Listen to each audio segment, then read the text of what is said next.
প্রিয় শিক্ষার্থীবৃন্দু, আমি আপনাদের সামনে আবার উপস্থিত হয়েছি নিউজ পেপার অ্যানালাইসিসের আরেকটা এপিসোড নিয়ে।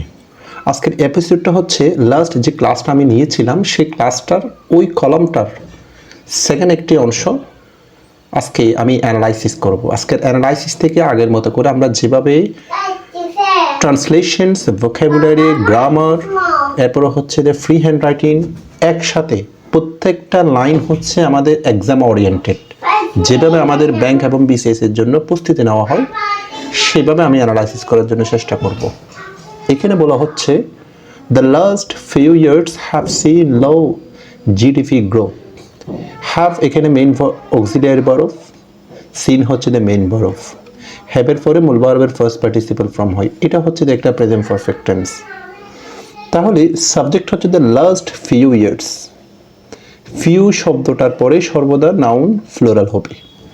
তাহলে গত কয়েক বছরে দেখা গিয়েছে যে লো জিডিপি, একদম খুব নিম্নমানের জিডিপি গ্রোথ, জিডিপির বৃদ্ধি বা জিডিপির প্রবৃদ্ধি খুব কম দেখা, মানে খুব নিম্নমানের দেখা গিয়েছে।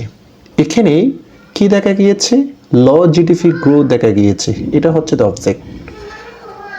অবজেক্ট এখানে নাউন ফ্রেজ, সেন্টেন্সের এটাও হচ্ছে একটা নাউন ফ্রেজ, এটাও নাউন ফ্রেজ।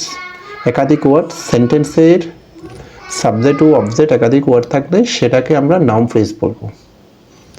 আচ্ছা, আর এই গ্রোথ শব্দটা গ্রো থেকে গ্রোথ হয়েছে, ভার্ব থেকে নাউন হয়েছে। কেন? নাউন ফ্রেজের শেষের ওয়ার্ডটা সর্বদা নাউন হয়, তাই ভার্ব থেকে এটাকে নাউনে কনভার্ট করা হয়েছে। ইন FY 2024-25 ফিসক্যাল ইয়ার, অর্থাৎ আর্থিক বছর 2024 এবং 2025 অর্থ বছরে দ্য গ্রোথ রেট ওয়াজ 3.49%, ওয়াইল অপরপক্ষে দ্য গভর্নমেন্ট এক্সপেক্ট, সরকারের আশা, তাই বা এটা তাইও বলতে পারি আমরা, ওয়াইল অর্থে সরকারের আশা, 5% গ্রোথ ইন ফিসক্যাল ইয়ার 2025-26, অর্থাৎ 2024-25 অর্থ বছরে দ্য গ্রোথের রেট ছিল মাত্র 3.49%। তাহলে এই যে এটা একটা রেট, আর একটা রেটের কথা বলা হচ্ছে অপরপক্ষে। ওয়াইল বাক্যের মাঝখানে হলে সে অর্থে এটা অপরপক্ষে ইউজ করা হয়। এবং দ্য গভর্নমেন্ট এক্সপেক্ট এখানে ফাইনাইট ভার্ব, সরকার প্রত্যাশা করে সেটা 5% নিয়ে যাইতে, যে 2025 এবং 26 অর্থ বছরে। এখানে ওয়াইল শব্দটা হচ্ছে যে কনজাংশন, এবং এটা হচ্ছে একটা সাবঅর্ডিনেটিং কনজাংশন। তাহলে এটা যদি সাবঅর্ডিনেটিং কনজাংশন হয়, এটা হচ্ছে এই যে একটা সাবঅর্ডিনেট ক্লজ, তাহলে এটা হচ্ছে যে প্রিন্সিপাল ক্লজ। প্রিন্সিপাল ক্লজের আগে যে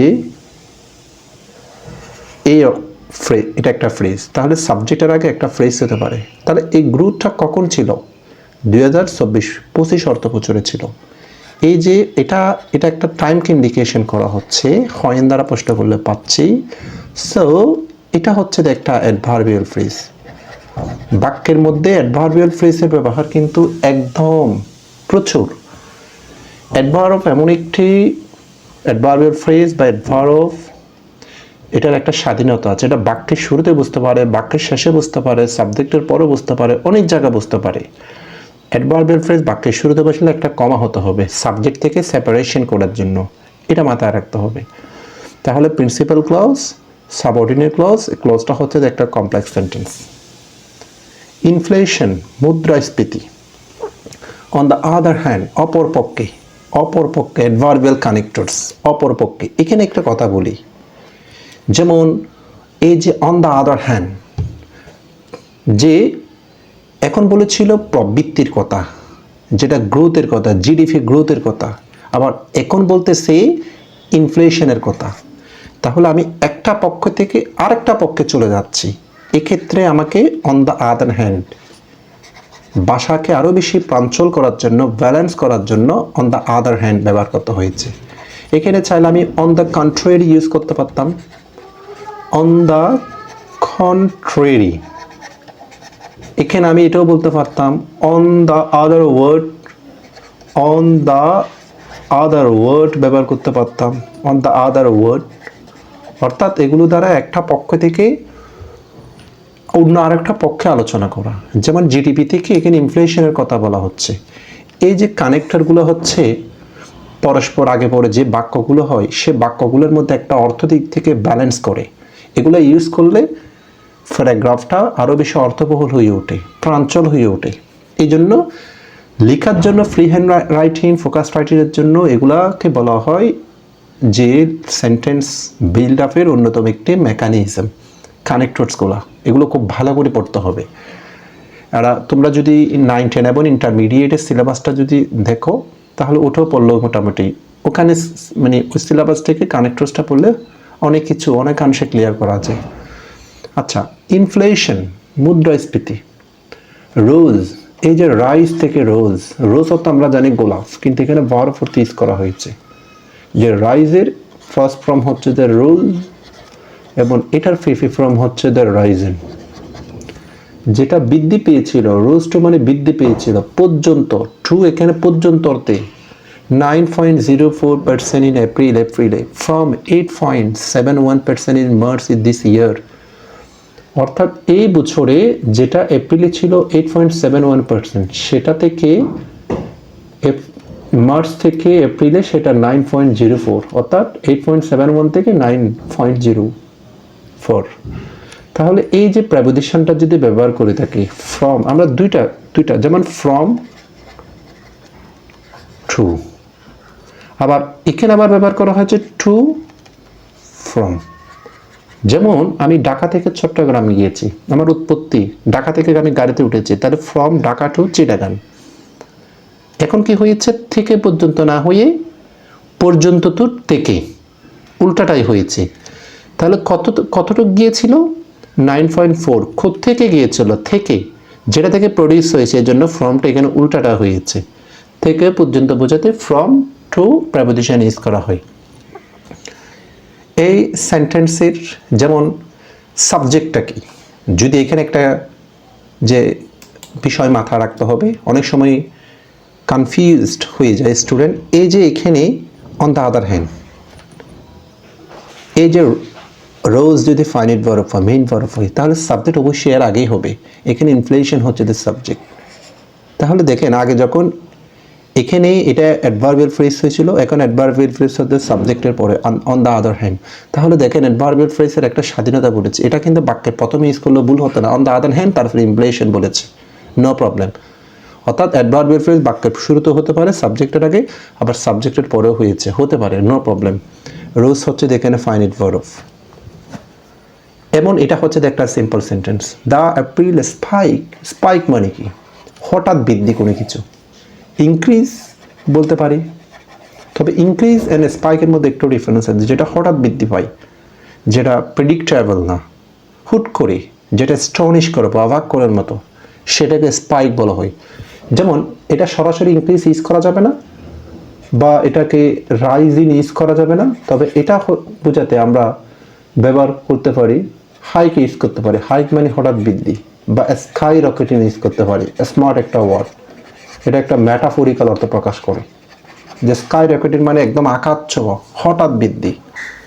দ্য এপ্রিল স্পাইক, এপ্রিলের যে একটা হঠাৎ বৃদ্ধি, ওয়াজ ড্রাইভেন, যেটা চালিত হয়েছে, যেটা প্রভাবিত হয়েছে, কোথায় কিসের মাধ্যমে, এপ্রিলটা কীভাবে প্রভাবিত হয়েছে। নন ফুড ইনফ্লেশন, নন শব্দটা নেগেটিভ একটা প্রিফিক্স, যেটা খাদ্য বহির্ভূত মুদ্রাস্ফীতি। খাদ্যর মধ্যে যে ইনফ্লেশন আছে, আরও অন্য জায়গায় মুদ্রাস্ফীতি হয়েছে, খাদ্যের বাইরেও। পসিবলি রিফ্লেক্টিং যে পলিটিক্যাল টেনশন, এটা কারণটা বলে দিয়েছি। কারণটা কি, নন ফাইনাইট ভার্ব রিফ্লেক্টিং বা প্লাস আইএনজি।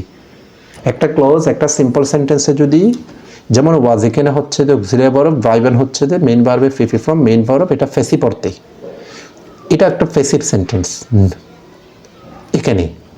তাহলে এই ফেসিভ সেন্টেন্সের মধ্যে মূল ভার্বের ফিফি ফর্ম হয়, ফাইনাইট ভার্ব ইতিমধ্যে হয়ে গিয়েছে। এরপরে যদি কোনো ভার্ব আসে, সেটা non finite verb plus ING হিসাবে।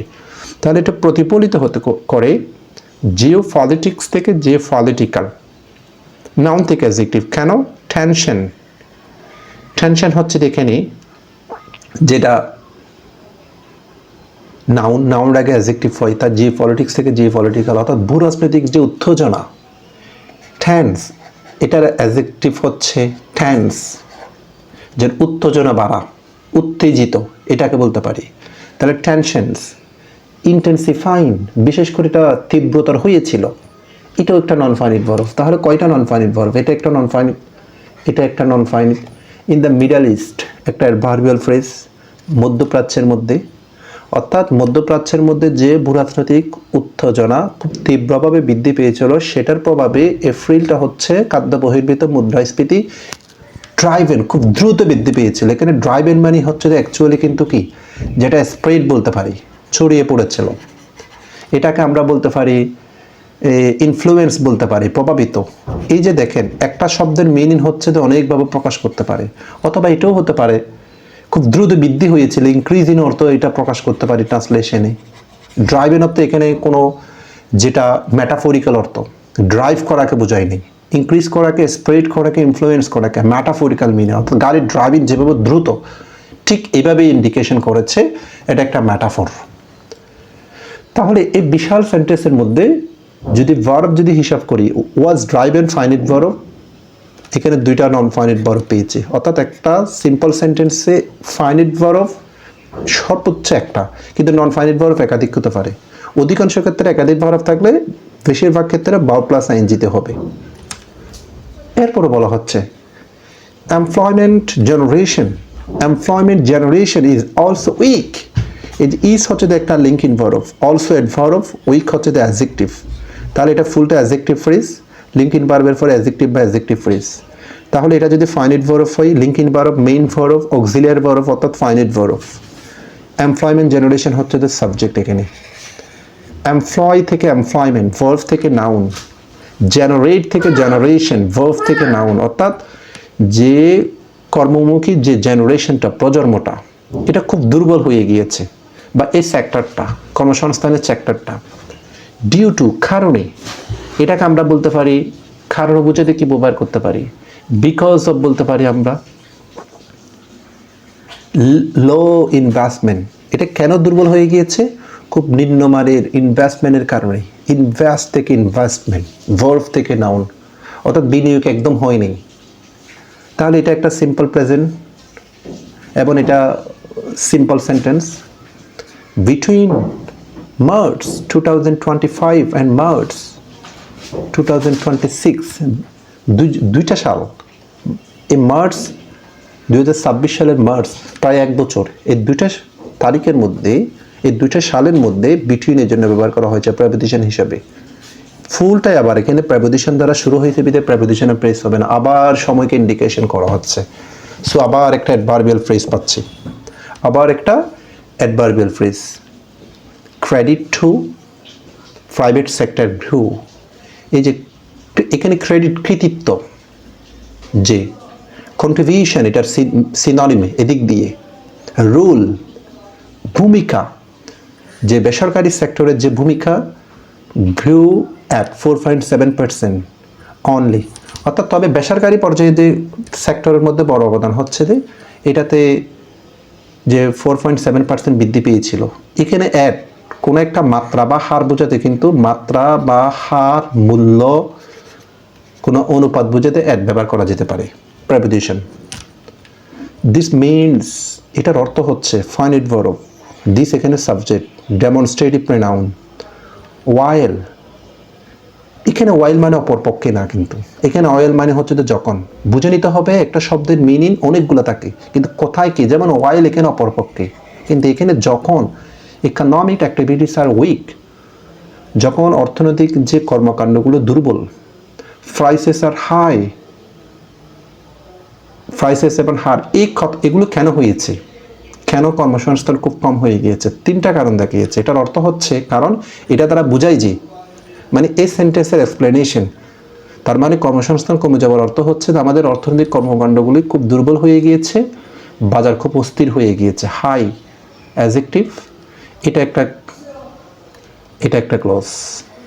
কি ক্লজ, এই যে দ্যাট দিস মিনস, এটা হচ্ছে যে একটা প্রিন্সিপাল ক্লজ, এটা একটা সাবঅর্ডিনেট ক্লজ, এটাও একটা সাবঅর্ডিনেট ক্লজ।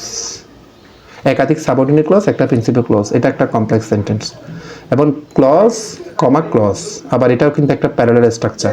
যেমন এখানে ক্লজ দিয়েছে ফাইনাইট ভার্ব যুক্ত অংশ, কিন্তু এখানে যদি ফ্রাইসেস হাই শুধু একটা ওয়ার্ড বা একটা ফ্রেজ দিলে কমা দিলে তাহলে হবে না, কারণ কমার আগে যেটা কমার পরেও সেটা। এখানে যেহেতু ক্লজ, ফরও ক্লজ।